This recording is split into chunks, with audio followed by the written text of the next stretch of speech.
সীমান্ত দখলের পরে এবার মিয়ানমারের বিদ্রোহীদের লক্ষ্য দেশের প্রশাসনিক এবং বাণিজ্যিক কেন্দ্রগুলো। সংবাদ মাধ্যম দ্য ইরাবতী বুধবার জানিয়েছে, বাণিজ্যিক রাজধানী ইয়াঙ্গুনের অদূরে থান্ডওয়ে নৌঘাঁটি দখল করে নিয়েছে বিদ্রোহী আরাকান আর্মির যোদ্ধারা। পাশের গাওয়া শহরও তাদের দখলে। ইরাবতী নদী সংলগ্ন ওই অঞ্চল সামরিক অবস্থানের দিক থেকে অত্যন্ত গুরুত্বপূর্ণ। গাওয়া থেকেই পথ গিয়েছে ইয়াঙ্গুন এবং রাজধানী নেপিডোর দিকে। কয়েক মাস আগে কায়কতাও নৌঘাঁটি দখল করেছিল আরাকান আর্মি, কিন্তু এবার কার্যত মিয়ানমারের মূল প্রশাসনিক কেন্দ্রের কাছে চলে এসেছে তারা।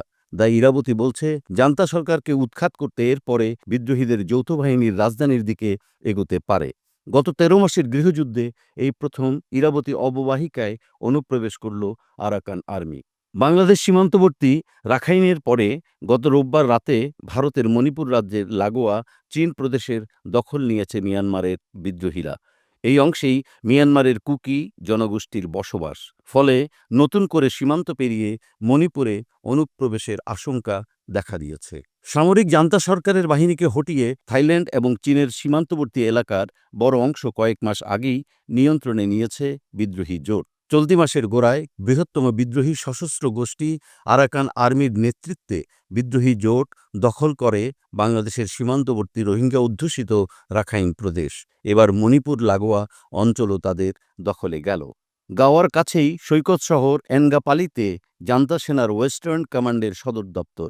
ইতিমধ্যেই সেখানে আরাকান আর্মি এবং তাদের সহযোগী কারেন ন্যাশনাল লিবারেশন আর্মি হামলার প্রস্তুতি শুরু করেছে।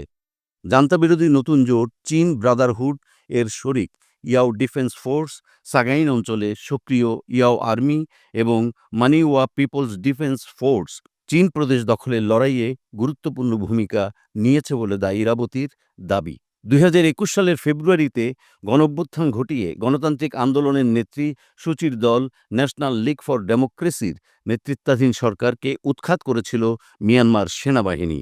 শুরু হয়েছিল সামরিক জান্তার শাসন। পরবর্তী সময়ে জান্তাবিরোধী যুদ্ধে সামিল হয় চীন ন্যাশনাল আর্মি এবং Chinland defence force, Kachin liberation defence force এবং সূচির সমর্থক স্বঘোষিত সরকার ন্যাশনাল ইউনিটি গভর্নমেন্টের সশস্ত্র বাহিনী পিপলস ডিফেন্স ফোর্স। মিয়ানমারের গণতন্ত্রপন্থী শক্তির স্বঘোষিত সরকার ন্যাশনাল ইউনিটি গভর্নমেন্ট জান্তাবিরোধী রাজনৈতিক দল শান স্টেট প্রোগ্রেস পার্টি এবং তাদের সশস্ত্র শাখা বিদ্রোহী গোষ্ঠীগুলির প্রতি সমর্থন জানায়। ক্ষমতা দখলের চতুর্থ বর্ষপূর্তির বাকি মাত্র ১.৫ মাস। বিদ্রোহী বাহিনীর অগ্রগতির মুখে ততদিন টিকতে পারবে কিনা মিয়ানমারের জান্তা বাহিনী, এমন আশঙ্কা আন্তর্জাতিক রাজনৈতিক বিশ্লেষকদের।